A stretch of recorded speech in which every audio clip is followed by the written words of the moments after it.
would you take the roll, please? City Attorney Joden. Here. City Manager Harlow Shulk. Here. Commissioner Halliday. Here. Commissioner Dean. Here. Commissioner Logan. Here. Commissioner O'Loughlin. Good evening and welcome to the City of Helena City Commission meeting, July 26, 2021. Mayor Collins. Here. Welcome and thank you for participating in the City of Helena City Commission meeting.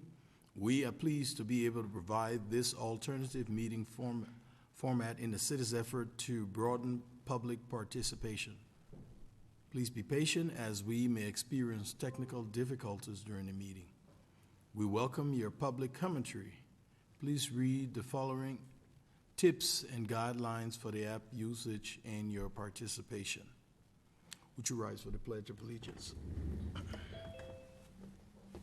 Pledge.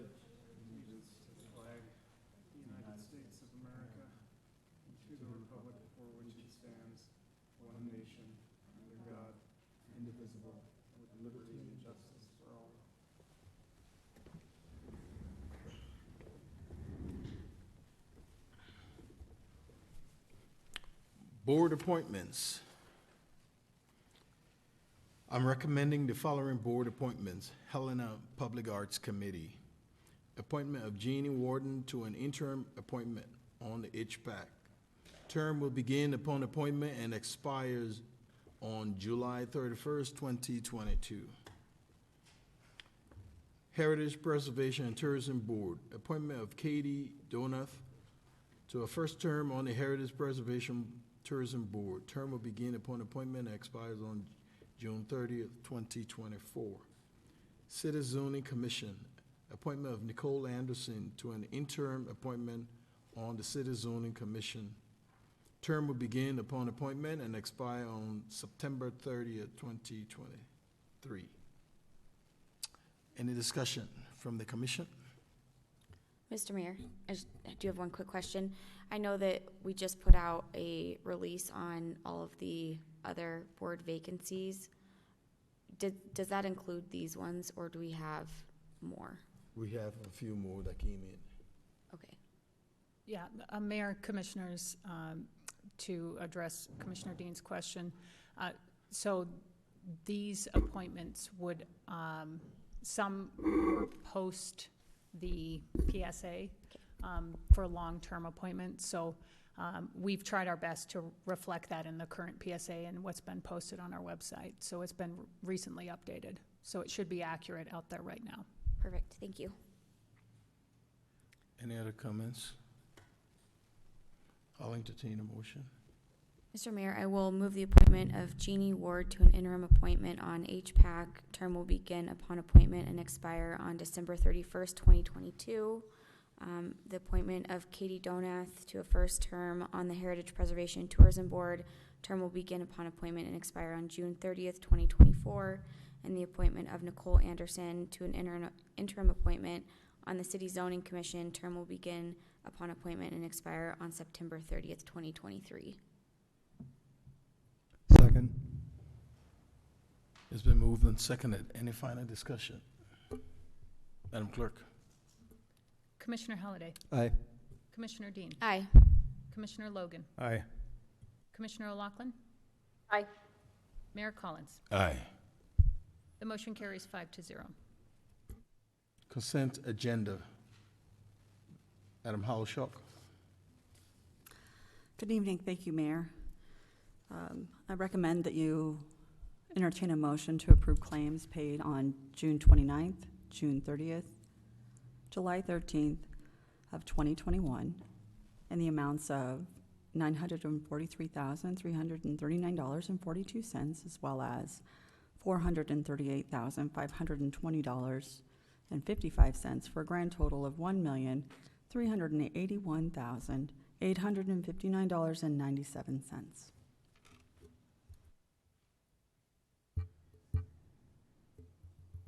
Any discussion? I'll entertain a motion. Mr. Mayor, Go ahead, Commissioner. I'd move to approve claims paid on June 29th and June 30th, 2021 in the amount of $943,339.55 $339.42, and claims paid on July 13, 2021 in the amount of $438,520.55 Second. for a grand total of $1,381,859.97. Second. It's been moved and seconded. Any final discussion? Madam Clerk? Commissioner Halliday, Aye. Commissioner Dean, Aye. Commissioner Logan, Aye. Commissioner O'Loughlin, Aye. Mayor Collins. Aye. The motion carries 5-0. Bid awards. Manager Hollishock? Oh, I'll introduce it. Thank you, Mayor. go ahead. Mayor, and the commission, you're being asked to entertain a motion to award the bid for the City of Helena Project 18-17. It is the water and sewer main replacement for parallel 6-inch and 12-inch cast iron water mains located in South Dakota Avenue between 3rd Street and Highland Street. They were installed in 1951 and 1953 respectively. This replacement will ensure that these outdated systems and lines are brought up to date, and Director Leland is here tonight if you have further questions for him based on this bid submittal information. Thank you. Any discussion from the commission? Questions? I guess, Mr. Mayor, I Go do ahead. have one question. So I know on here, obviously, it's recommended that we're moving schedules 1 and 3. And I'm wondering if you can talk about, why you're recommending 1 and 3 and not 1, 2, and 3. Mayor, Commissioner Dean, yes, we're only awarding 1 and 3 is because of budgetary constraints.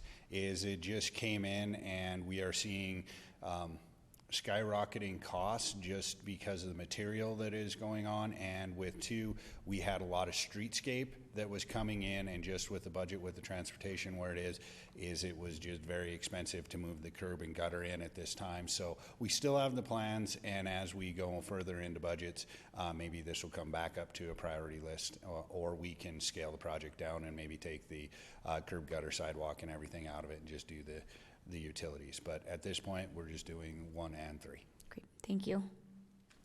Any other comments or questions for Director Leland?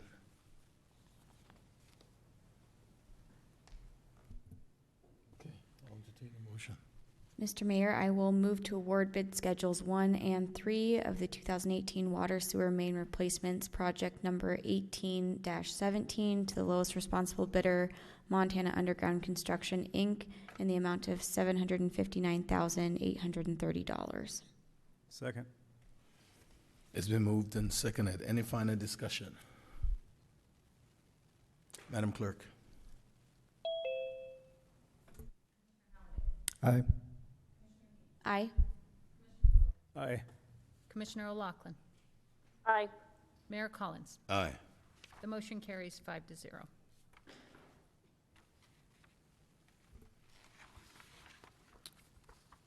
Okay. Did we, okay.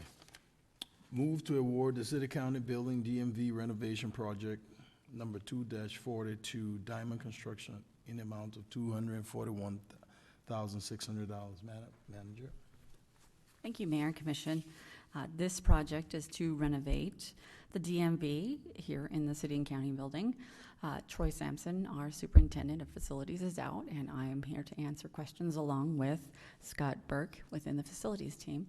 But this project will provide more space in the building, and we are recommending Diamond Construction, Inc.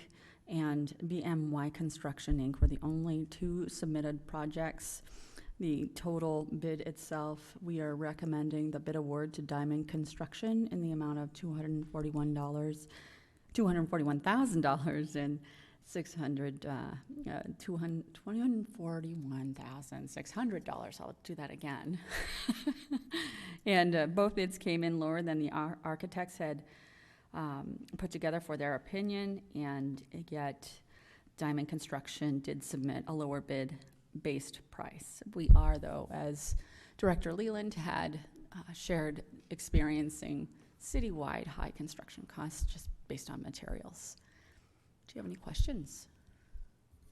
Comments or questions for the manager? Mr. Mayor, I do have one. Please. And I think folks in the public might be curious about this. I know in our memo it talks about that the Lewis and Clark County has committed to paying for these improvements, but can you maybe explain why this is on our agenda and why we award this and not the county? Sure. Yeah. Yes, I can. Thank you, Commissioner. Great question. So the city and the county share a variety of operations, and this is one of those. Our team is actually the ones in charge of managing the project itself, and they work in support of the entire facility, but because it is a shared facility to the benefit, this project in particular, to the benefit of the county, we award it out, manage it, and construct it as part of the shared service. So the actual costs as part of the facilities team are billed to not only the city, but also to the county. Thank you. Any other comments or questions from for the manager? I'll entertain a motion. Mr. Mayor, Go ahead, Commissioner.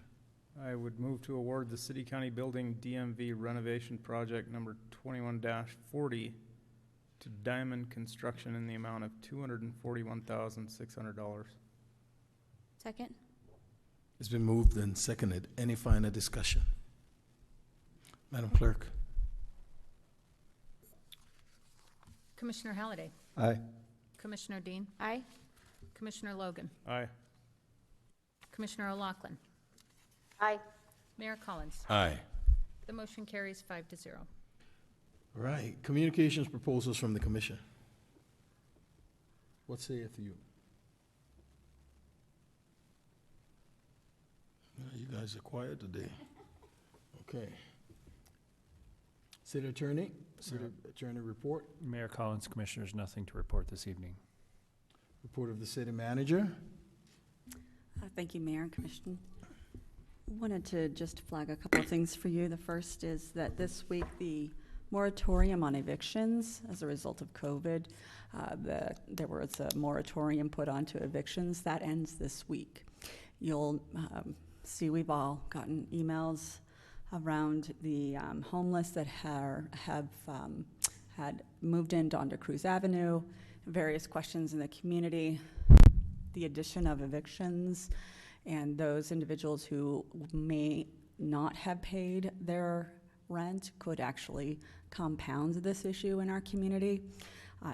Today held conversations with a variety of nonprofits in the community, the Housing Authority, United Way, God's Love, and Good Samaritan, to talk about this emergent issue, and then as well a longer-term solution.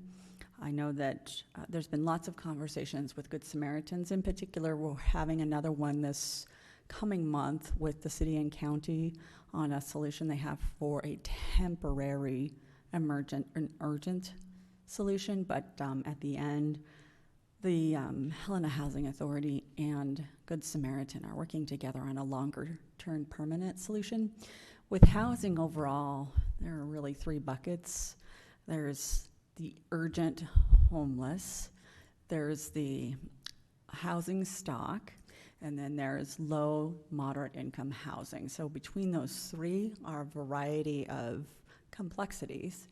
A lot of conversation recently around low housing stock and not necessarily availability for those who are low to moderate income and those who are unable to pay their rent, because it is now, not only has rent not been paid, but also it might have gone up. They are in an even more difficult situation.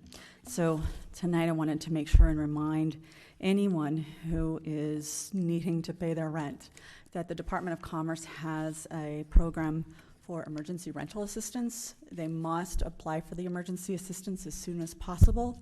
If it runs out by the end of this month, they cannot get the assistance. They have to be living in their home in order for them to receive the assistance. So if you go on to the Department of Commerce's website and fill out the application, that will start the process. It was slowed and understand from listening to the nonprofits this week, it was a slower process than perhaps the businesses saw in the PPP program, which was funded through COVID.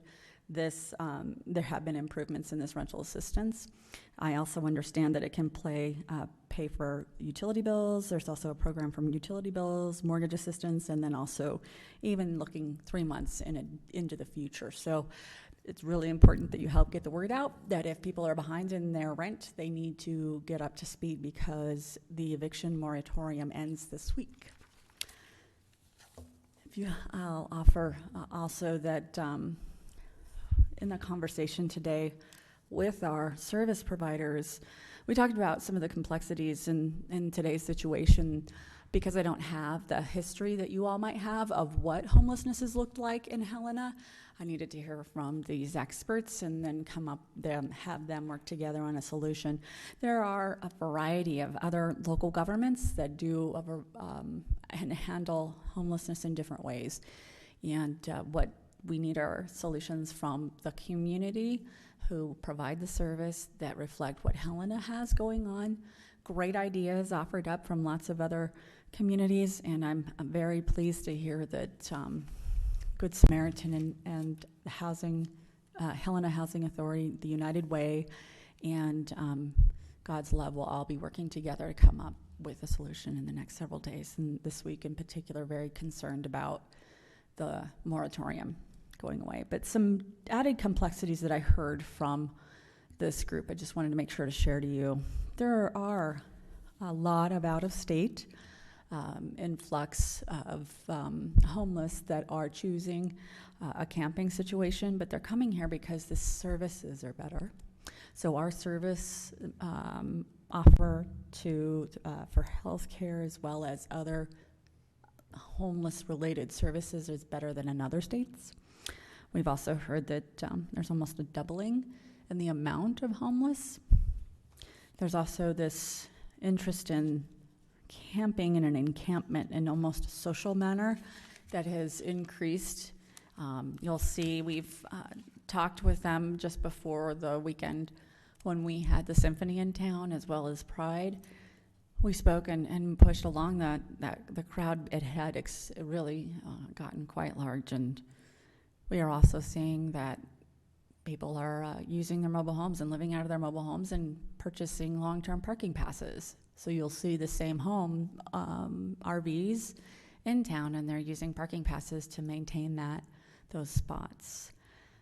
Overall, in talking with United Way, who had done their point in time, their point in time survey was really not as in depth because of COVID, but they last year had 57 unsheltered. This year there was 131, and they felt like that number was more reflective of what was accurate in the past. They might not have gotten as good of answers, and they felt pretty strongly that was right. But really this conversation today was around the urgency of the issue at hand, which is the emergency sheltering that could be compounded by those who are evicted.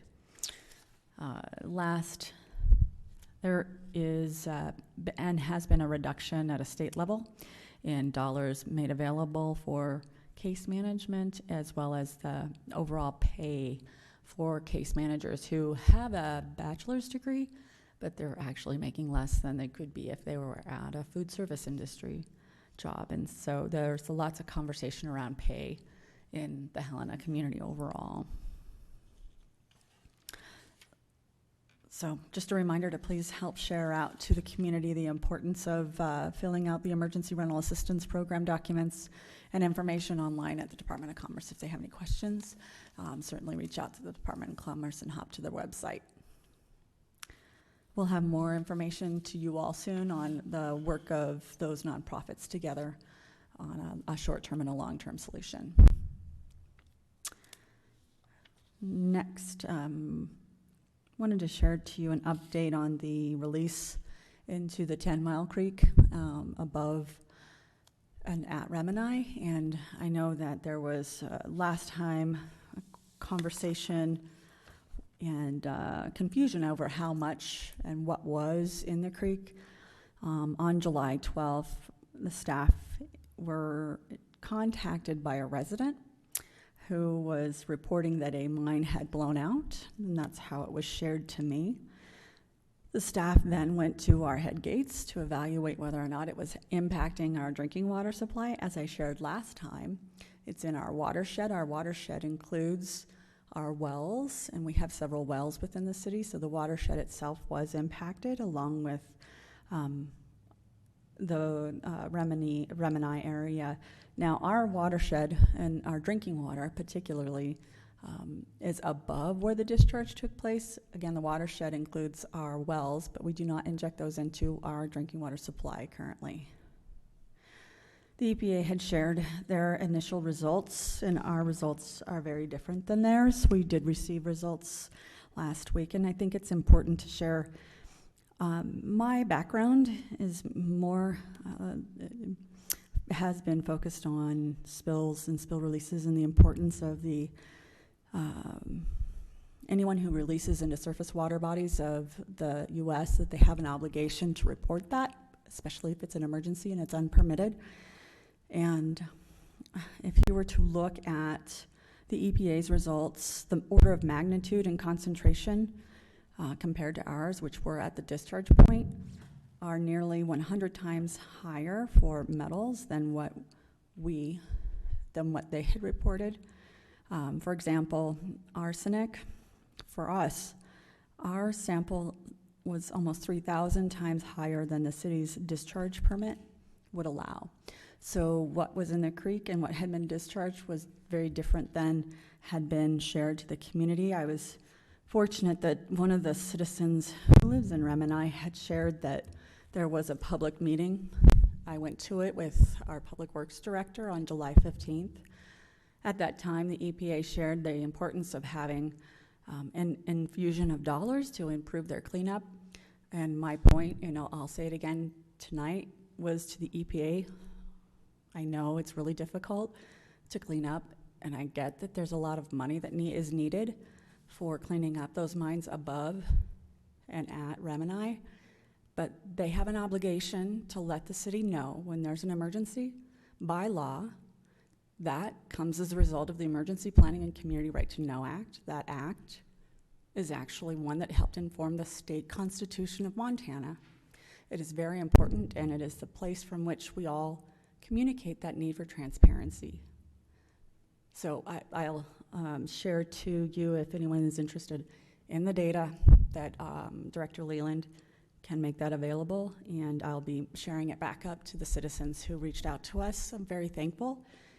As you all shared to me, it's important to have relationships with the community, and I have been focusing on that. We've had really great conversations around a variety of things, and I really appreciate that flag of importance, because it helped not only ensure that I could go to this meeting and listen to the EPA, but also ensure that the citizens feel comfortable calling me and calling our team when there could be an issue. And also thank you to the citizen who reached out to our water plant, because had they not, we might not have if we'd had a more difficult situation, we could have had a slug of something come into our plant and damage our plant. So again, I get that it's about, cleanup, and they're working hard, but that's not why I'm concerned. I'm concerned that they can't call 911 when they have an emergency. And I shared that with them as well.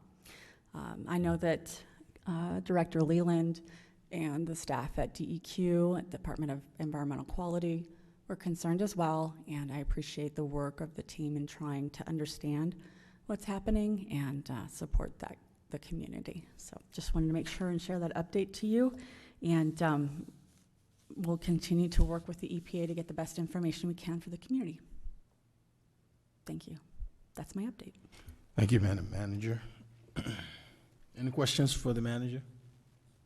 Mr. Mayor, I have two questions. Please, go ahead. The first one is on the Department of Commerce Emergency Rental Assistance Program. Can we make sure that gets included maybe on our website and then shared on our social media as well? I know Jake's been doing a great job of making sure we're active there, and I think folks are going to look at it for resources. And then my second question was, really grateful for all of your work and the team's work in trying to get to the bottom of this issue with Tin Mile Creek up in Rimini. But I'm wondering what the EPA's response was to you when you reiterated that they have an obligation to keep us informed. And I guess, too, what is the next steps and timeline, and what can the community expect to see and win from them? And I guess, what is our role in that? That's a lot of questions, sorry. Thank you, Commissioner. The Department of Environmental Quality is the one who gets to hold the EPA responsible for non-compliance. They note for not notifying all of us. So the response was interesting that when a room is filled with citizens who don't understand the distinctions between what's a group who manage remediation and a group who manages emergencies, it can be difficult to understand why having direct conversations are important. There are two groups that were in the room. That remediation group is a routine group, great group. They're spending a great deal of time trying to clean up those mines. There was another gentleman there, Mr. Nguyen, who had provided the details and also had been interviewed by the Independent Record. He had already been there for a number of days in advance. And when the EPA calls out their emergency team, there's a reason why. They weren't actually there. This Susie mine was one that was further away from the reason why he was there, but having an emergency team on scene means there's something happening. It's not remediation related, and at that point we should have been notified. Even just as a heads up, if nothing had actually been released, but hey, we've called the emergency team. But then when something actually happened, I asked, why didn't you call? And they just said, we didn't think it was that bad. And really, I think that's exactly what they said at the fire station, which was that the creek has been more orange than it has before, that it was not as bad as it could have been. It actually just doesn't matter. They owed us a call. And they owed it to the people who were playing in that creek that day. And that was really the big picture of it. They owe a conversation to us, and that's at 911. It's not hard to find us. So, thank you. Any other comments? Mr. Mayor. Please, go ahead. Thank you. Thank you, Manager Harlow Schalk, for both of those updates. Relative to the EPA update, is the work that they were involved in completed up there? On that particular emergent sort of incident? Yeah, thank you, Commissioner. I actually would love to turn that question over to Director Leland. He participated in a tour on Friday with the Department of Environmental Quality and can share an update on what that work is and what the work is above the Susie mine currently. Thanks, and I may have one follow-up after, if that's okay. Thank you. Commissioner, or Mayor, Commissioner, is they are not complete with it. It was just the first part of this where they needed to, a part of an adit collapsed, and what they were doing is it dammed up all the water, the mine water behind it, so they were just clearing everything out when we had this discharge. It was a little more significant than what we were led to believe. And now that it's there's still water back there, they brought in a new tank. It's a frac tank that they're going to take all the water and sediment out of it, so that now they can come in and then remove the collapsed part of the adit and try and secure it so it stays upright, and they can move the water through the mine quicker so it doesn't leach all of the minerals off of the rock. So no, it is just the beginning stages of what they are doing to clean it up. So, Mr. Mayor, thank you. So, what's our responsibility in terms of monitoring from on this particular incident forward, or what's your role? Mayor, Commissioners, is just as a team, the operating team, that we know that it's going to be there. It really doesn't affect our drinking water supply up there. So we're just going to monitor it as we go up and check our head gates every day. It is close there. So we're going to take a look at that and then stay in touch with them, because there is some mine cleanup up above it. In a few different mines, there's hundreds of mines that are up in the Remini area, and there's some water treatment plants that they'll be working on. So as the water operators are up there, they're going to stay in contact with EPA to try and stay informed to make sure what mines that will be worked on and what are the potential hazards if it doesn't succeed like they want to. Thank you. Appreciate the answer. Any other comments for the manager or Director Leland? Okay. I'll entertain a motion then.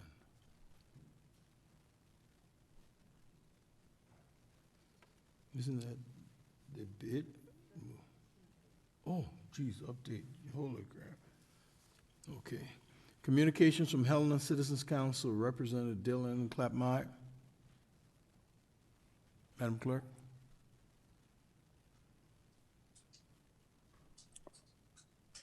Thank you, Mayor Collins and Commissioners. This is Dylan Clapmeyer, the Helena Citizens Council Chairman.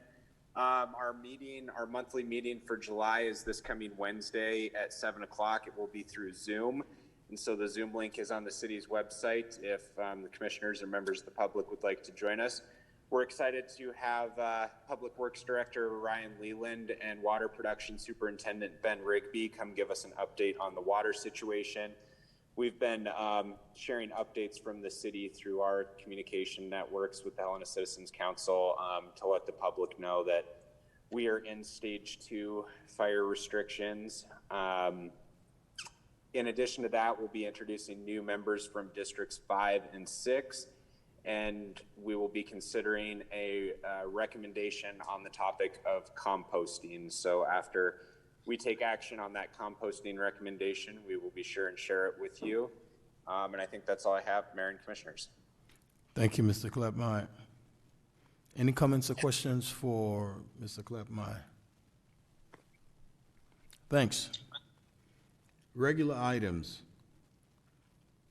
Consider final passage of an ordinance amending City of Helena Ordinance Number 3097 and amending the official zoning map for the City of Helena for a zone change from downtown district to a transitional residential district for Lot A being a portion of Lot H of the Plaza Mining Claim of Getchell and Child as shown on Certificate of Survey number 314987 with a street address of 739 Getchell Street in the City of Helena, Montana.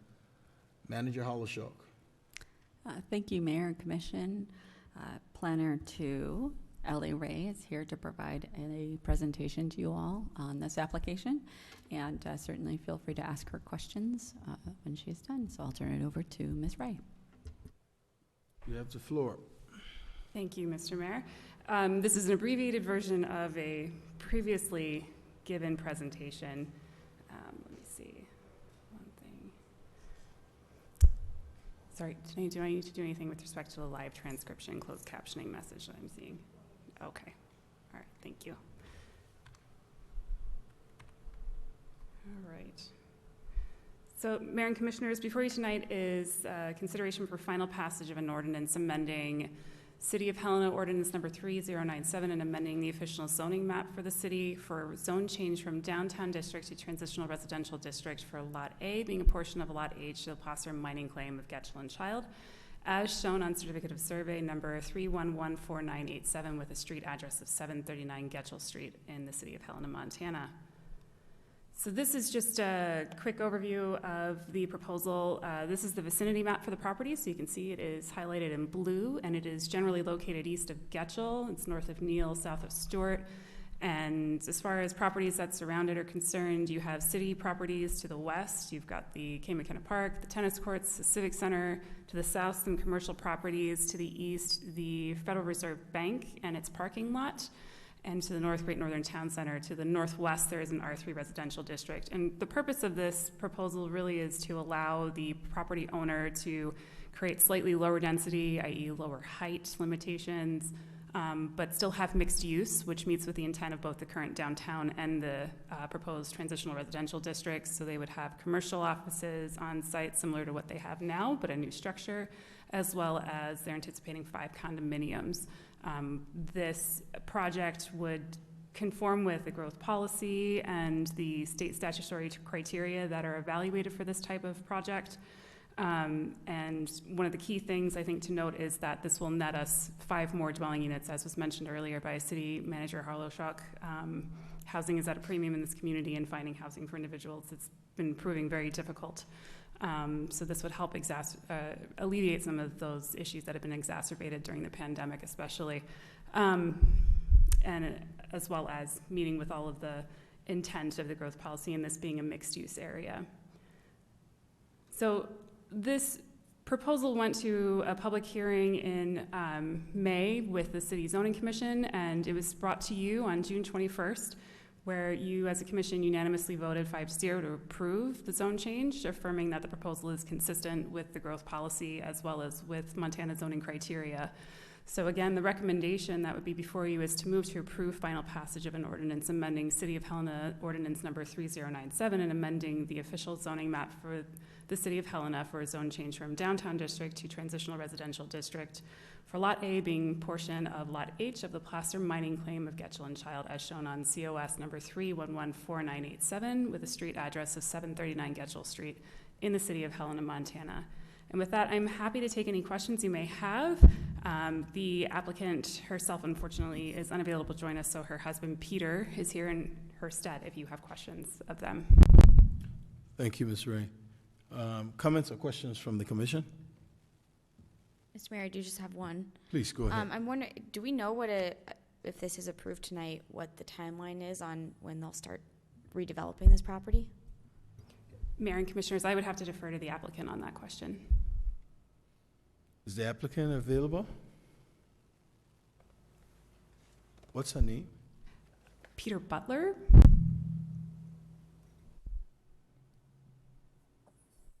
Can you hear me?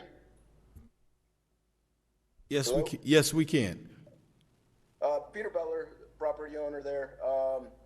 We'd like to move forward as soon as possible, but we have a lot of work ahead of us in terms of architecture, engineering, plans, permitting. So, I mean, if everything worked out in a perfect world, you know, we could potentially be breaking ground next spring, but I know we have a lot of hurdles in front of us. Thank you, Mr. Butler. You bet. Any other comments or questions from the commission? Okay. Do we have any public comments? Madam Clerk? Mr. Mayor, Commissioners, I have no raised hands, and I've received no written public comment. I see no one here in the chambers to make public comment on this item. Thank you. I'll entertain a motion then. Mr. Mayor, I will move to approve final passage of an ordinance amending City of Helena Ordinance Number 3097 and amending the official zoning map for the City of Helena for a zone change from DT Downtown District to TR Transitional Residential District for Lot A being a portion of Lot H of the placer mining claim of Getchell and Child as shown on Certificate of Survey Number 3114987 with a street address of 739 Getchell Street in the City of Helena, Montana. Second. It's been moved and seconded. Do we have any final discussion? Madam Clerk? Commissioner Halliday. Aye. Commissioner Dean. Aye. Commissioner Logan. Aye. Commissioner O'Loughlin. Aye. Mayor Collins. Aye. The motion carries 5-0. Thank you. Consider a resolution of intention to create special improvement lighting district number 399 in the City of Helena, Montana, and set a public hearing for August 23rd, 2021. Manager Harlow Schock. Thank you, Mayor. This lighting district had already been conversation of the commission, and at the last commission meeting, the lighting district was brought back forward. On May 17th, 2021, the commission held a public meeting and voted not to approve the motion of creating this SILT 399. Then on July 12th, the commission voted to reconsider the motion based on information received.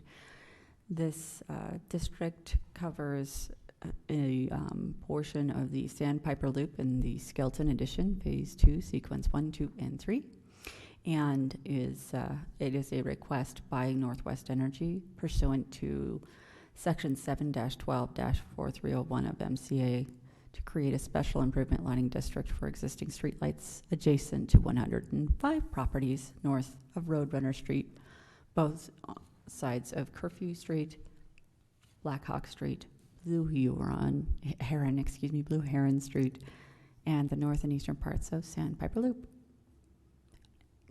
Director Danielson is present should you have any further questions on this item. Comments or questions from the commission? I just thank you, Mr. Mayor. I don't know if the city manager or Director Danielson would want to answer this. It's correct that if more than 50% of the homeowners protested this, if it were to pass today, and the notices go out, if more than 50% protested, it automatically is killed for, is that 6 months? I can answer that, Commissioner and Mayor. So what that would happen is then the resolution just would not come forward, and the Northwestern Energy would have to wait another 6 months in order to bring the petition to the commission again. Okay. Can I follow up? Please. And then I know earlier in the year we had a number of folks around the community who wanted to take out some of the streetlights in various parts of the community. Could that, say for example, this passes tonight and it comes to us and it were to pass at the final meeting, could residents of this neighborhood who did not want streetlights follow that petition process to have them removed, and would that remove them from this?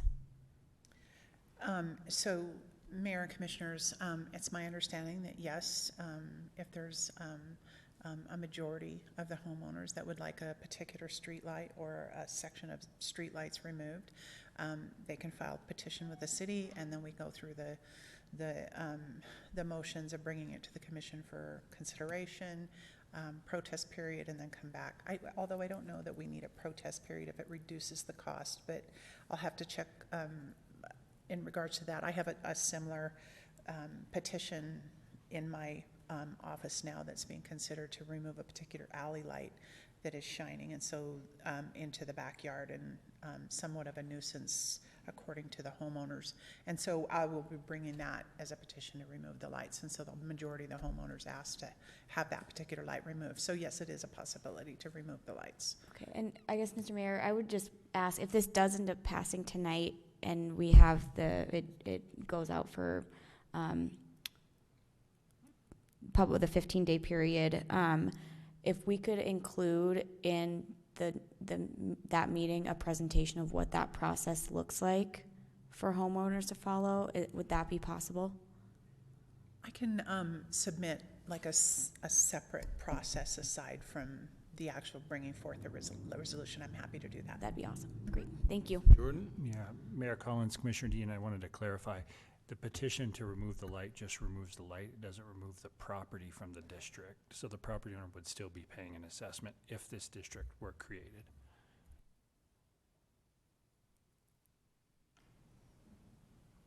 Okay, any other questions from the commission?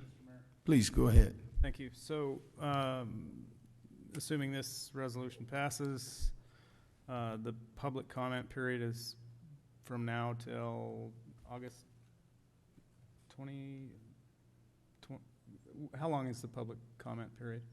approximately 2 weeks. I think Okay. the hearing is, I gave them until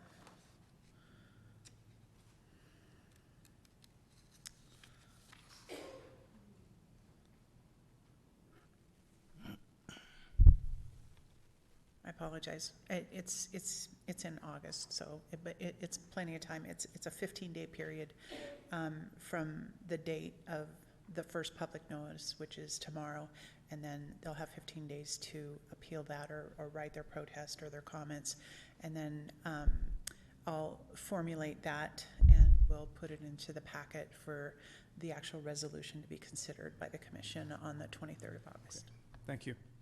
Thank you. Go ahead, Commissioner O'Loughlin. Thank you, Mayor. I think a question perhaps for Director Danielson. So I'm looking at the packet of information that we have, and I just want to confirm. So I'm looking at what I think is the notice that will go out to each of the residents, and included in this, there's a highlighted section that indicates that you all would just be providing the estimate of how much this would be in the first year and then the second year. And so am I right that just looking at the table that's provided later in the packet, it appears that for, I would imagine, single family dwellings, we're talking about an increase in their property tax assessment by somewhere around $400 to $450 in the first year? Commissioner Laughlin, that is correct. Okay. And then I don't know if you know this offhand, but I'm wondering if there are any properties. My understanding is that there are some properties in the Skelton Addition that were financed through low-income housing tax credits and are deemed sort of affordable units, generally with income levels somewhere between 30 to 60% of area median income. Do you know whether or not any of those units are within the area reflected here? Commissioner Laughlin, I don't have any of that statistical data for the district, no. Is it possible to get just information as to whether or not there were any units that were financed through the tax credit program? I'm going to turn it over to Director Hogan, which she might be able to answer that question. Do you have a map? It's just there in here. It's small, sorry. Well, Commissioner, Mr. Mayor, Commissioner, as I'm looking through this, it appears that what is commonly referred to as Ptarmigan and those projects there look to be outside. It only appears that with the boundary of the map I'm looking at, only the single-family homes north of Roadrunner have been included. At least according to the boundary that I'm looking at in the packet. I'd be happy to answer any questions you might have. Yep, I don't think any of the others are. Mayor. Commissioner, you still have the floor. Nope, those were my only two questions. Thank you. Okay, thanks. Thank you. Any other comments or questions from the commission? I did have one final question. You have one final? That's it. I'm holding you to it. Yeah.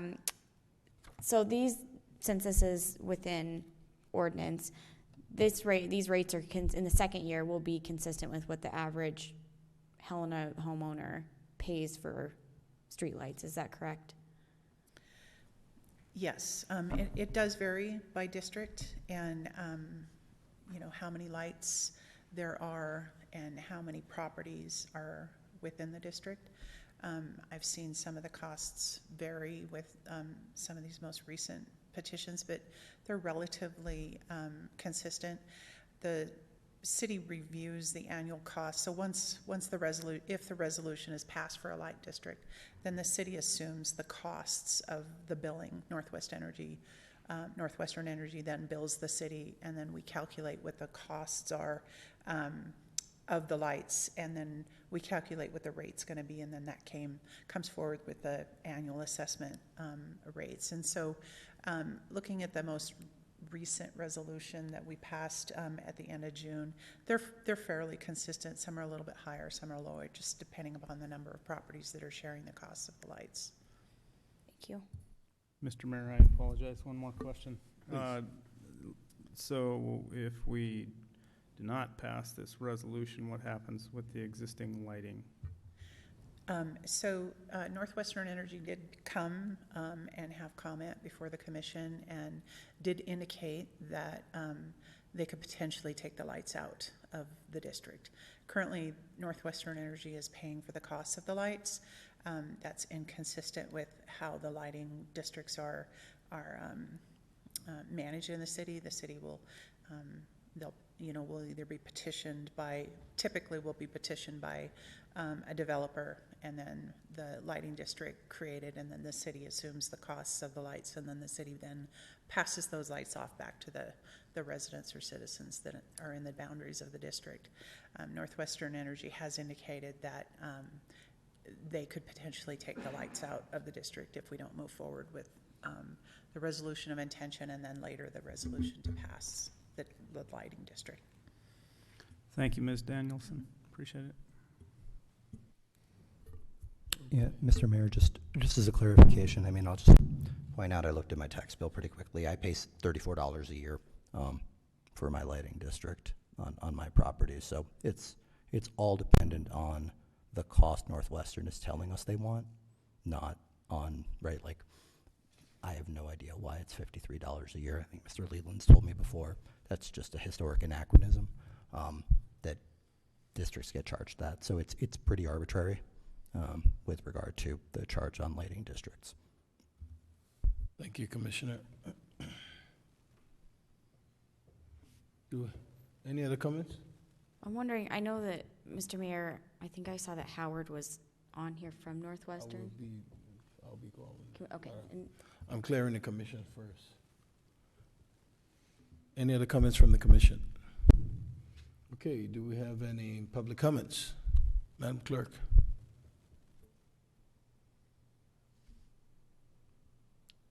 Mr. Mayor, I have no hands raised at this time. I take that back. I do now. First, I have Rick Edwards. Go ahead, Mr. Edwards. You have the floor. Mr. Mayor, Commissioners, hopefully you can hear me. I have the opportunity to visit with you this evening. Again, I appreciate your considering this or reconsidering this.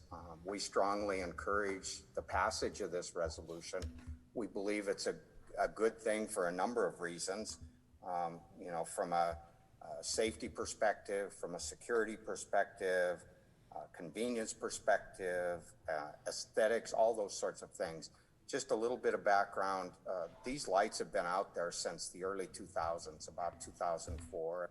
As I mentioned when I visited with you last time, for whatever reason, that street lighting district, it didn't follow through or get followed through. And so these lights have been out there since that period of time, and they have not been built.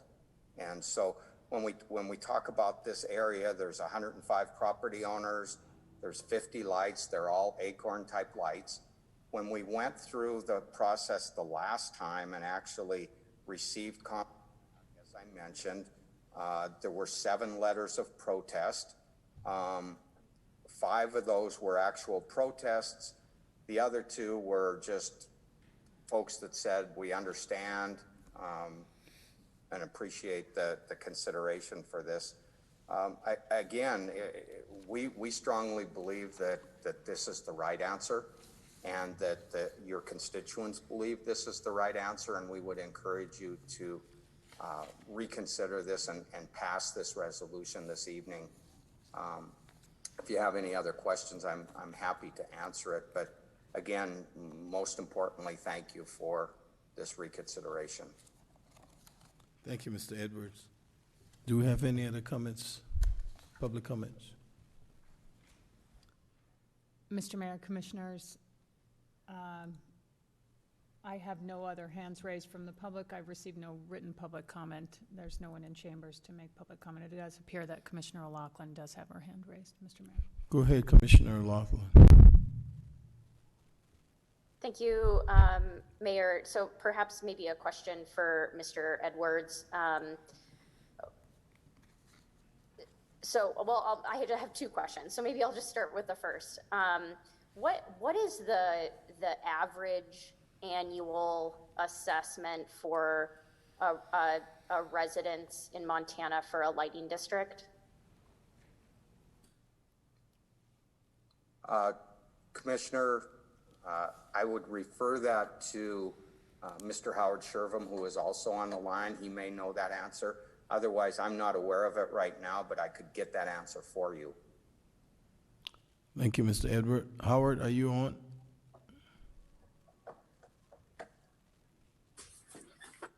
Mr. Mayor, Commissioners, yes, I am. You have the floor. Thank you, Mayor, Commissioners. The amount of the average charge for residents that are paying on their property tax does vary greatly. And it does, as Commissioner Halliday mentioned, it depends on the area of town you're in, the type of lights, the year that the lights were installed. Commissioner O'Loughlin, I would love to be able to give you that average. I don't have that in front of me, but what we do is the reason it varies depending on the area of town is the actual costs, which includes the product, the installation, the labor, the underground or overhead lighting, wiring that's there. All of that is put into a matrix that's created by the Montana Public Service Commission.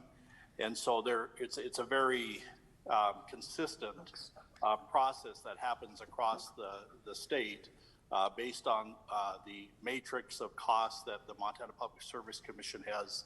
As Mr. Edwards mentioned, we can get more accurate information to get an average. I wish I could tell you that tonight. I apologize, but we'll get that for you. But it's all based on the lighting matrix that's created by the Montana Public Service Commission based on our actual costs.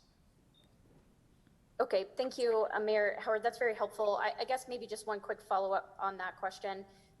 So looking at this table that we have with sort of the, the range of around $400 to $450 annually for the first year, is that on the high end, would you say? Or, how does that compare with other assessments for lighting districts in Helena? Sure, thank you, Mr. Mayor, Commissioner. It's a great question, and one of the things to remember is the first year, the city charges extra because they have to build up the reserve to be able to pay for the amounts that are going to be coming down the line. That's why you'll note the second year the costs go down.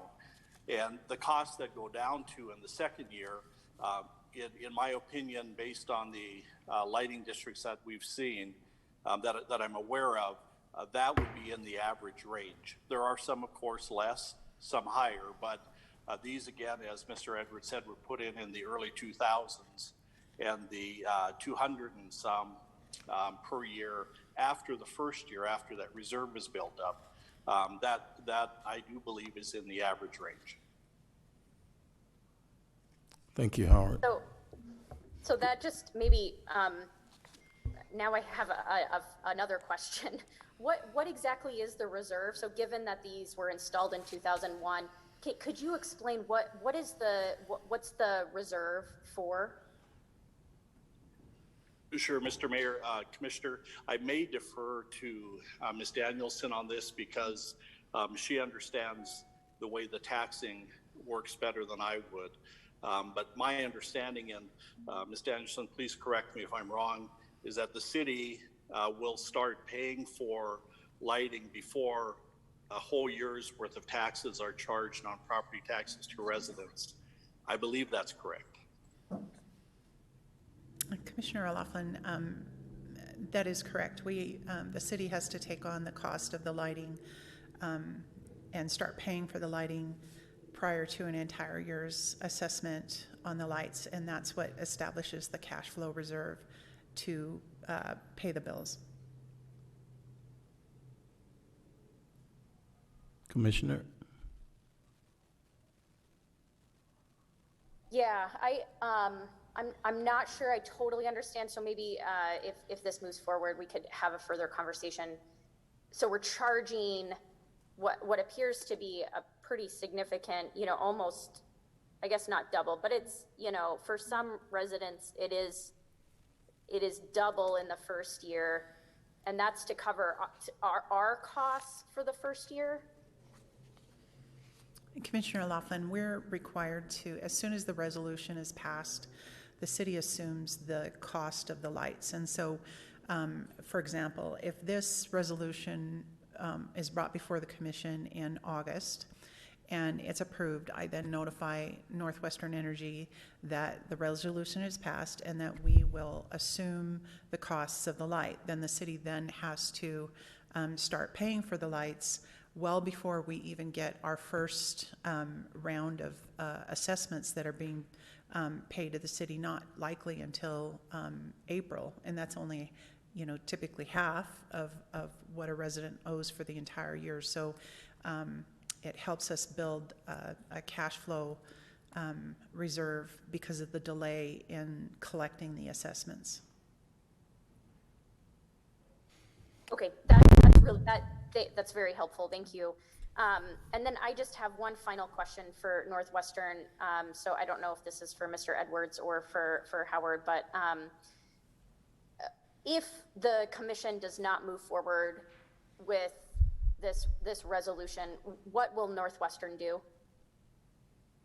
You have the floor. I will respond to that, Mr. Mayor, Commissioner.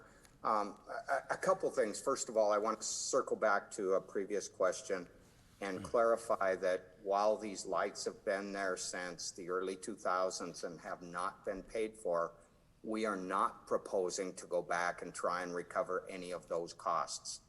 If you approve this resolution and the street lighting district ultimately gets created, it will be handled on a go-forward basis. So just so everyone is on the same page there. In regard to the existing lights that are out there, we as a company have no ability to provide free service. And so we would have, if the resolution is not passed, we would have no choice but to go out and actually remove the lights. And again, as I mentioned at the beginning of my remarks, I think that creates some issues that really need some significant consideration, especially in terms of safety for those residents, security, obviously the aesthetics. These are nice looking lights. They're acorn style lights, and it's a convenience. But again, we cannot provide free service going forward, so we would have no choice but to actually go out and remove those lights. Mr. Mayor, Commissioner. Thank you, Mr. Edwards. Any other comments or questions from the commission or public comments? Mr. Mayor, just one follow-up. I had the same question as Commissioner O'Loughlin in terms of the average cost to a Montanan paying this. And so if we can get that information from Northwestern, that would be really great. And I'm also wondering if we could get a copy of the PSC lighting matrix as well, just so we can better understand what actually goes into developing these costs. Did you get that, Mr. Edward and Howard? Mr. Mayor, yes, we'll get that information for you. Thank you. And maybe just a follow-up question, Mr. Mayor. So in getting that information, Mr. Edwards, Mr. Sturgeon, would the information you're going to provide us let us know the breakdown of how you reached sort of that dollar amount per house? Is this the cost of electricity? Is this the cost of amortized poles over time? Is this the expected life value? Is that the kind of thing we're going to be able to see almost on a house property by property basis with what you're providing us? I don't believe it will be on, Mr. Mayor, Mr. Commissioner, I don't believe it'll be on a property by property basis, but we will provide the information to you in the form and the manner in which those those costs are calculated. Are those costs calculated on sort of a statewide level? As Mr. Mayor, Commissioner, as Mr. Sherva mentioned, there is a matrix that's approved by the Public Service Commission. There is that particular matrix and the associated tariff is provided or administered across the state of Montana, consistent with all different types of lighting. I mean, is there a way to pull from this district what this district cost last year, say, to provide electricity to?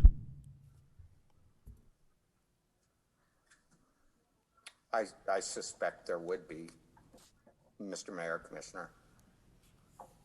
I mean, do we know that the costs they're being charged? While we can do that, I do want to make the point, though, that regardless of what the costs were last year, when everything is factored into the matrix and the cost for the lighting district is established, that's the number that's going to be used.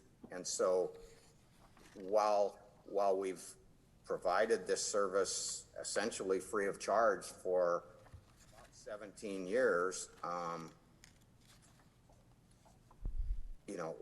the only thing that really would be different between last year and this year is the actual change in the electricity or supply costs that you might see. Okay, I'm a little confused. I thought you said we couldn't rely on the electricity or supply costs because of the matrix. The ownership charge itself that's out in the tariff itself recovers the infrastructure charges.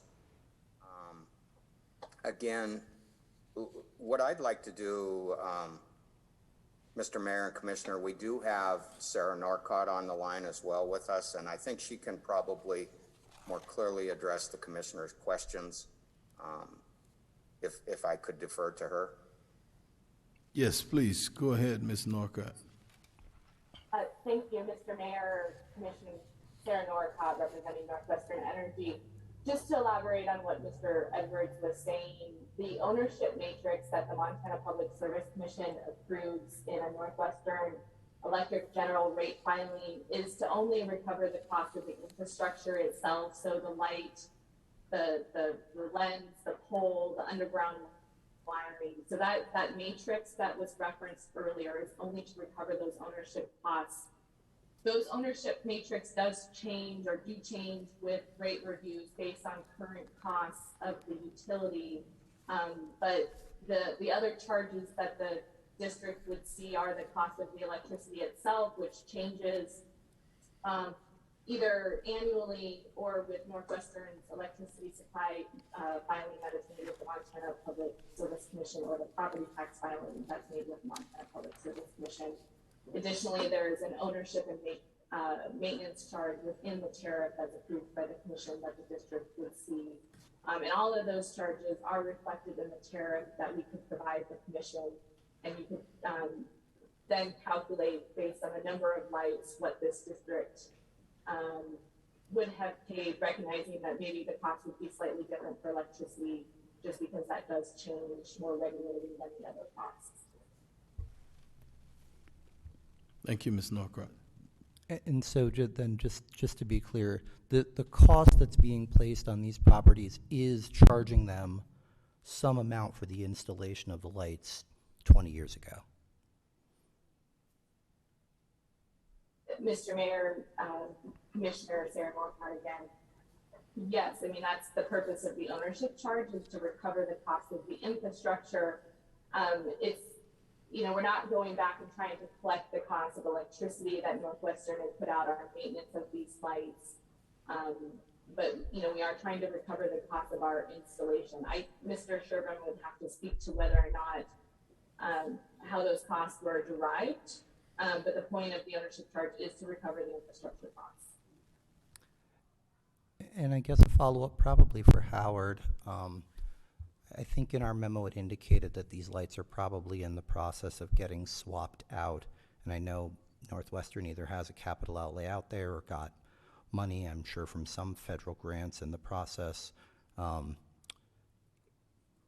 Though I assume that that installation is going to be passed back to all of these property owners at a later date.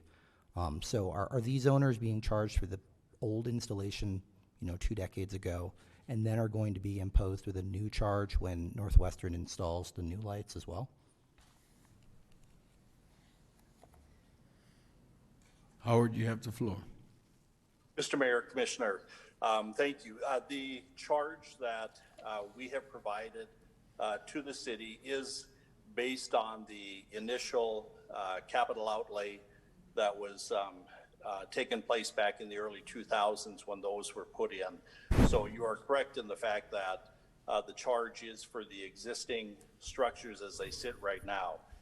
As you're aware, we worked pretty diligently with Sustainability Coordinator Patrick Judge to come up with a light which actually a couple of the commissioners at the League of Cities and Town Conference a couple years ago found that's a dark skies that is a replacement for the Acorn. And so those are now just starting to be replaced in town.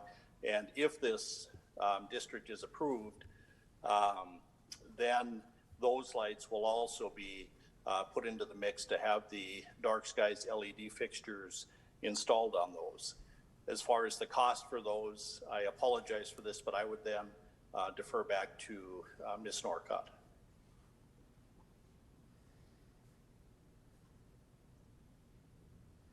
Commissioner?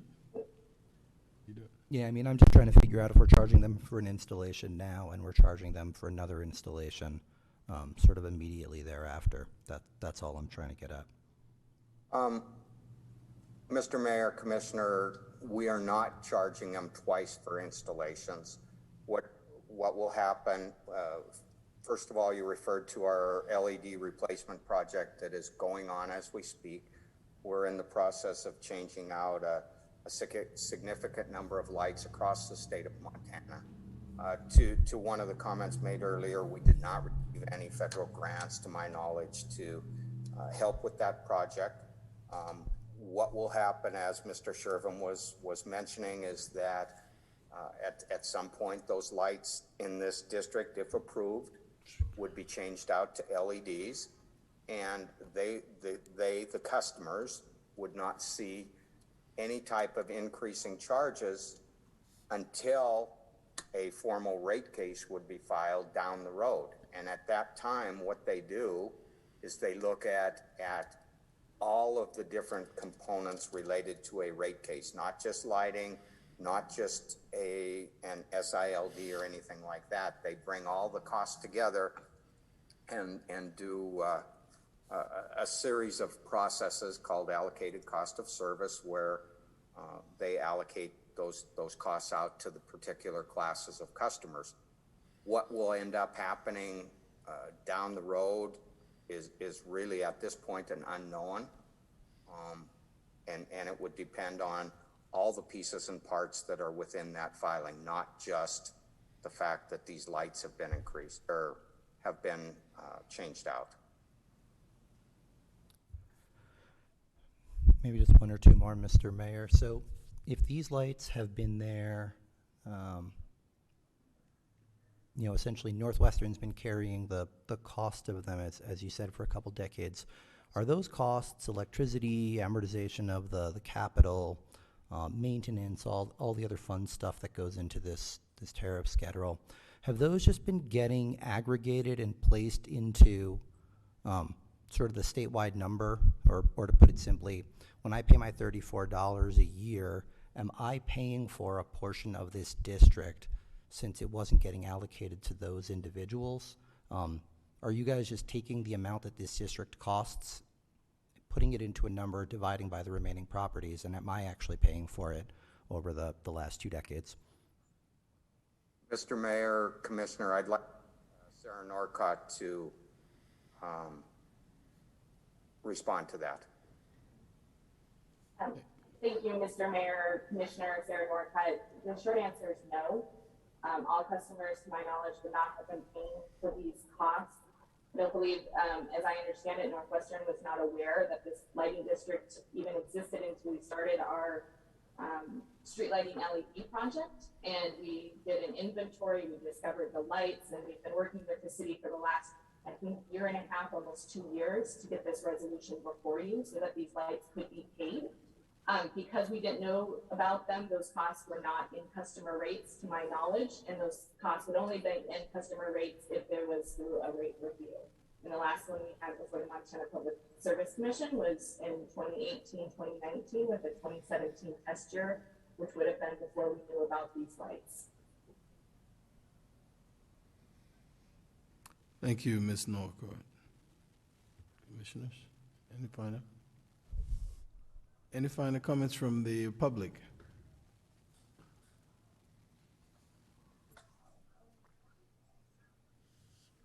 Madam Clerk?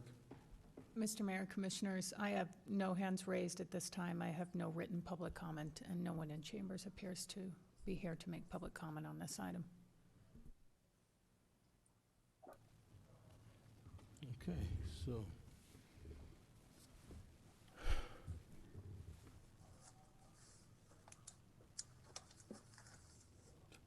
let's do it. I'll entertain a motion. Mr. Mayor, I would move to approve a resolution of intention to create Special Improvement Lighting District number 399 in the city of Helena, Montana, and set a public hearing for August 23, 2021.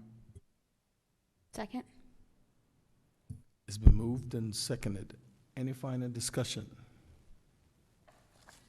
Mr. Mayor, I know Commissioner Halliday had a number of questions that many of which were answered, but I do hope that we can get some of that other information that Commissioner Laughlin had asked for, and also the matrix before, if it passes, before the public hearing. Yep. Thank you. Any other discussion? Madam Clerk? Commissioner Halliday? No. Commissioner Dean? Aye. Commissioner Logan? Aye. Commissioner O'Loughlin? Nay. Mayor Collins? Aye. The motion carries 3-2.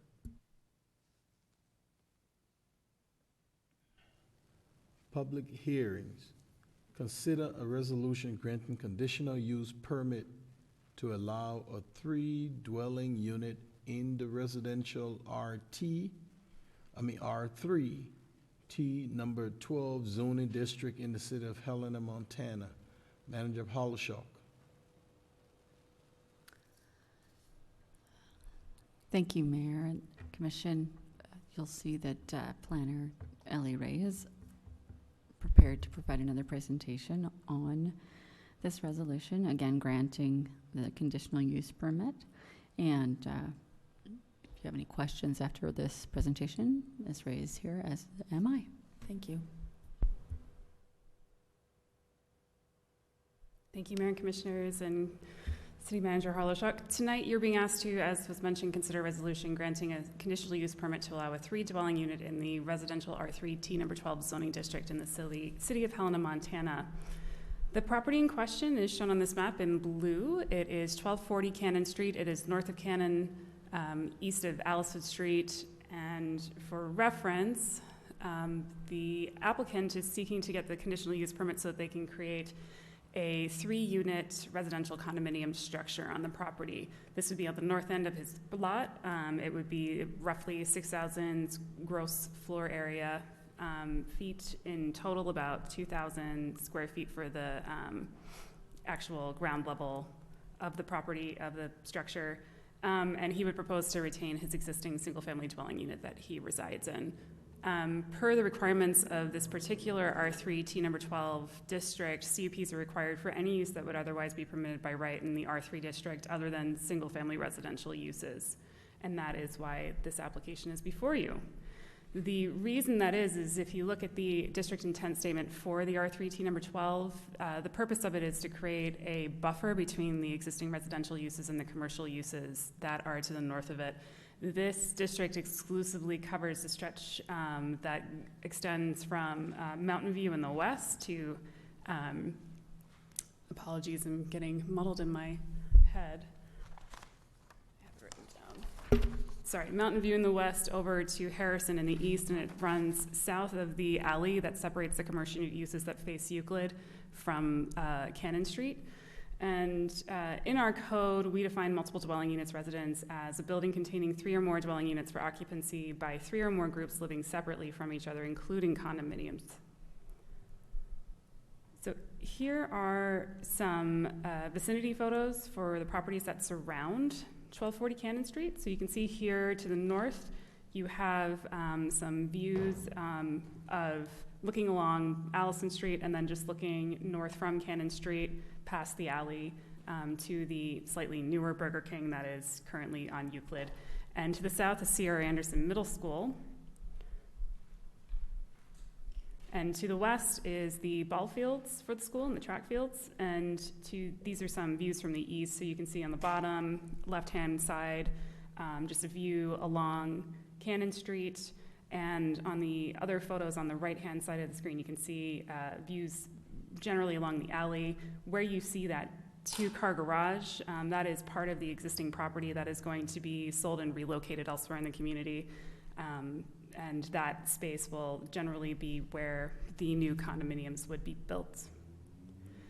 In evaluating a conditional use permit, the City Commission has to consider whether the following standards are met: that the CUP will not significantly increase risk to public health, safety, or general welfare, and nor will it reduce or impair the peaceful use of existing property or improvements in the vicinity and the zoning district in which the property is located.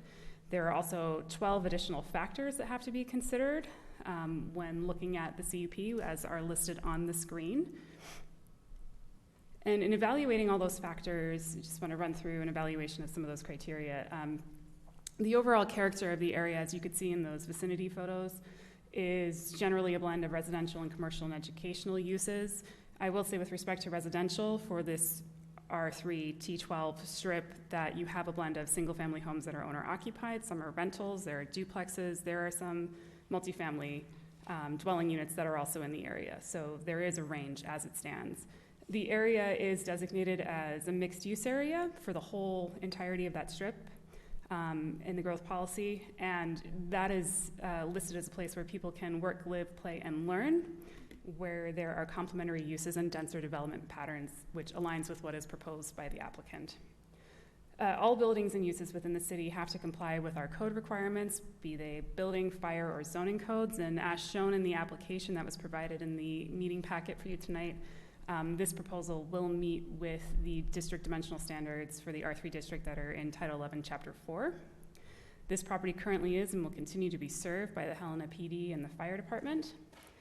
With respect to traffic generation, it's not expected to produce more than 20 vehicle trips per day, which is expected to have minimal to no effect on the existing street network, sidewalk system, vehicular traffic in the area, and vehicular and bike travel will continue to be accommodated in the existing city rights-of-way. Sidewalks are currently installed on Allison in order to access the school property, presumably, and they are currently in the process of being installed, I believe, along the Cannon Street frontage, as would be required with the development of new principal dwelling units on the parcel.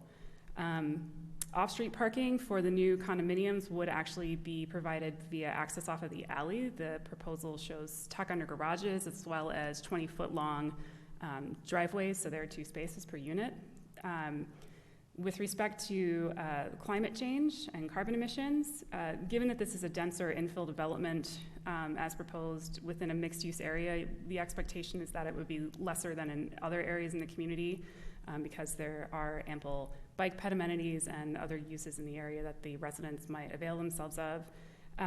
There is not any conflict with respect to hours of operation, noise, glare, or odor that would require mitigation with this proposal, as it's residential uses that are going in within a heavily residential area. This land use case was noticed in the Helena Independent Record on May 30th for the Zoning Commission hearing that took place in June, on June 15th. And for tonight's meeting, it was noticed on July 11th. On June 15th, when this went before the Helena Zoning Commission, the zoning commissioners voted unanimously 3-0 to recommend passage of a resolution to allow this condominium CUP. And as of today, we have not received any public comment either in support of or opposition to the proposal.